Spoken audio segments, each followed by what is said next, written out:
Hey guys, it is Holy Basil, back with another video, back between the rack, and next month is going to be my birthday, and the biggest thing that you could give me is a like and subscribe if you enjoy the content. I'll be 30 next month, even though I know I look like a small child from what everybody says.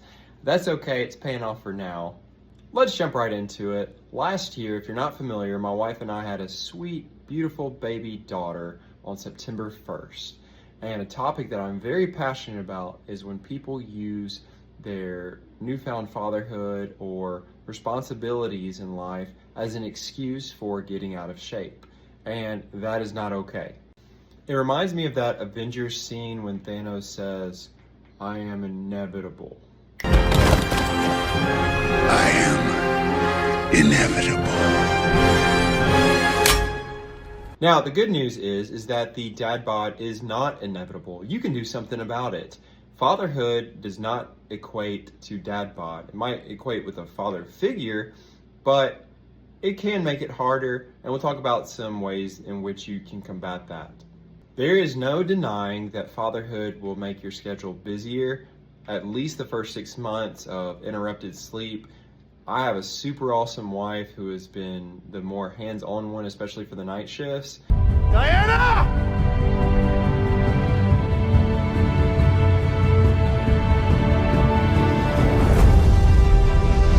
And that helped me, especially because I was better at in the mornings waking up early and taking care of the baby, because I was used to working out early before work. So that wasn't really a problem.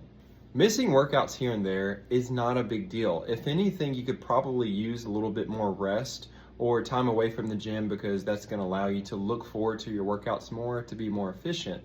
But if something in your schedule, even apart from a baby, is causing you to miss the gym entirely, miss your workouts, then you're going to resent whatever that thing is, whether that's your baby, your spouse, school, work obligations, and you don't want to do that. So my number one tip for you is either 1, make a home gym, 2, utilize your resources that are already available, such as calisthenics, the park, any type of movements that you can do with what you already have. Because I know not everybody can afford a home gym.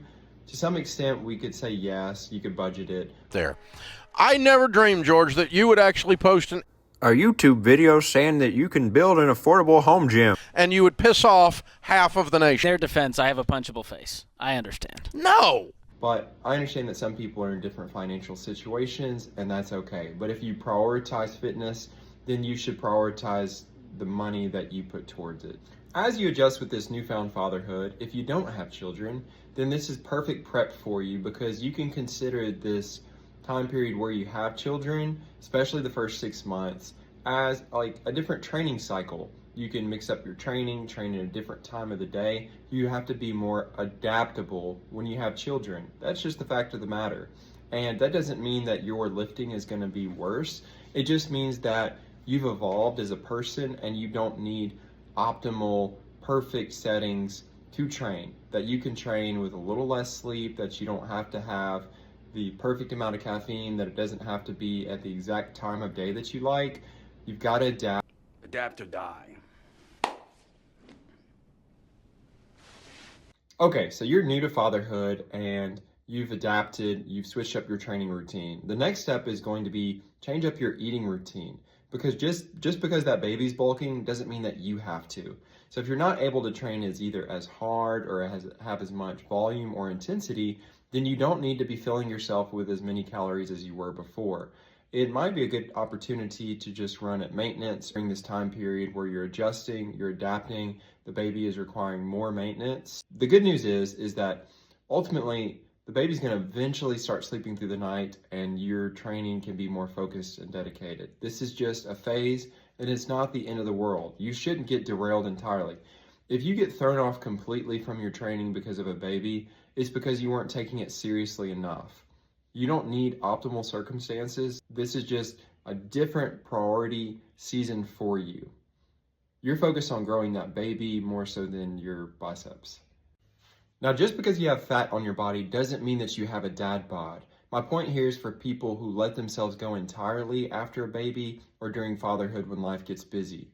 Some people like the look of a dad bod, If that's your thing, power to you. Now, up until December of last year, I was in this weird permabulk state, and now for the past 6 months, I've done 2 diets and a diet break, and now I'm in my 3rd fat loss phase, and that'll be for at least 4 to 6 weeks. Then I'm planning to build on top of that. So for me, fatherhood has been motivating because I want my daughter to see the things that I'm passionate about and to do well. Working out is not just a hobby for me. Like, I want to excel. I want to look like I'm proficient in it as well as be proficient, not just eating aimlessly, working out aimlessly. I want to progress. If you say that if your hobby is playing guitar and somebody's like, oh, okay, cool, like, let me see you play the guitar, and they go to listen to you play and you can't even like hang or jam out with the person that you're playing for.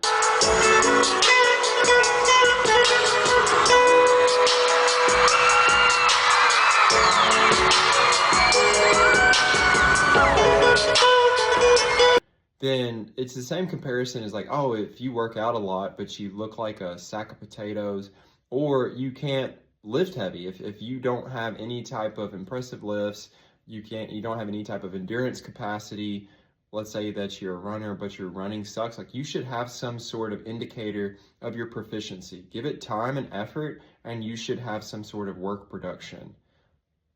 So for me, I felt like after treating lifting, working out, bodybuilding, whatever you want to call it, for the past 8 years, I felt like I had nothing to show for it. I want to put as much effort as possible into actually being the role. So the cool thing is that now that my daughter is 10 months old, she usually will go down for bed around 6 or 7 p.m. at night and sleep till 5 or 6 a.m. And what that means for us is uninterrupted sleep, which is better recovery. And now I can train a little different, train a little harder. And yeah, I have to bring her downstairs with me to the home gym and play with her some, stick her in one of those little jumper bopper things, and play with her in between sets. That is just an adaptation that I've had to make to my training, and it's not that big of a deal, because the cool thing is that as she grows and gets bigger, she should require a little less hands-on. She can entertain herself, but she's going to see me doing the things that I love doing, and hopefully that'll influence her to work out or to have some type of hobby where she excels. And that's something that I had for myself. I remember being a little boy sitting there in my mom's workout room talking to her as she did push-ups and sit-ups and calisthenics type work each day. And little did I know it, but 20 years later, I remember that. I'm like, man, that was really cool. And that's probably some of the reason that I have discipline to this day. If you're able to continue in your workout journey throughout fatherhood and throughout especially that fresh infancy, which I know it'll get harder with more kids and more challenging, but if you're able to endure it through that, then when the right circumstances come later, when that hands-on time decreases, you're going to truly excel. You might have to change some of your goals. It might not be the most rational decision to sign up for a bodybuilding show or prep when you have a newborn. That just sounds like a total nightmare and a lot of stress on you and your significant other. No, I'm not changing shots. This is the best shot. It doesn't matter. They don't care. They don't care about you. They don't care. All right. Honey. Oh! Are you zooming? So make good decisions, have realistic ideas, and maybe you're not going to set a bench press PR over that first 6 months. Maybe more push-ups, maybe something easier on you. Maybe set some pull-up goals or a little fat loss, because I saw a great video by Alan Thrall. He quotes, I think it is Atlas Power Shrugged, where it's, you always have time not to eat. So overeating really is something that we can avoid. And yeah, like when you're sleep deprived, you might tend to have higher hunger hormones.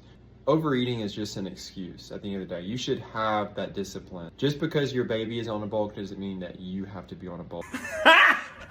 Got him! Got him! If your training doesn't line up with what you're eating, then your body won't line up either.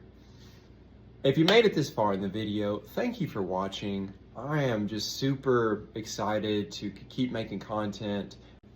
And I'm very thankful for your likes and support, your comments, your interactions. Comment down below if you have kids or if you don't have kids, some of the challenges that you've had, or the cool thing, maybe your kid is getting older and you can work out with your kid.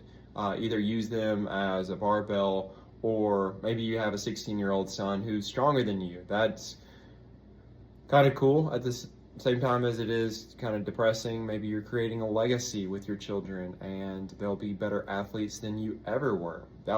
Remember that a dad bod is not inevitable, that you can control your circumstances and you can still look pretty decent when you have kids. It's just an excuse, and don't get sucked into it.